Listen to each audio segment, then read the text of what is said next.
শ্রী হরিচাঁদের জয়, এইটা কেন লেখা হয়েছে, এর তত্ত্ব কি বা আছে সেইটুকু একটু তুলে ধরি এ ধর্ম সবাই। এই যে জয় হরি, হরি হচ্ছেন সর্বময়। লেখা আছে না অশ্বিনী ঘোষের একটা গানে, এই মহাদেশে তোর হরির অভাব কিসে, জলে হরি স্থলে হরি। এই যে গানটা আমার পুরো মুখস্থ নাই। তাহলে এই সবকিছু হরিময়। যেমন দেখবেন একটা কথা আছে যে হরিকে ধরার তরে হরি দাঁড়িয়ে আছে, আর এক হরি তাকে ধরবে বলে দাঁড়িয়ে আছে পাশে। এক ধরি আর এক ধরিকে যখন ধরতে যায়, আর এক হরি তার পাশে গিয়ে তাকে মারতে দাঁড়াইয়ে রয়। তার মানে কি,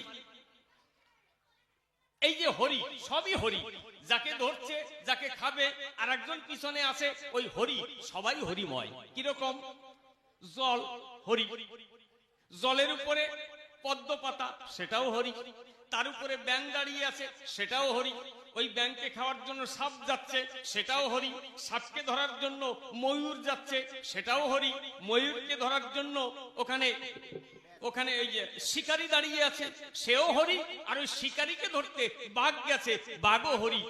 তাহলে সর্বত্র আমরা হরিময় দর্শন করি।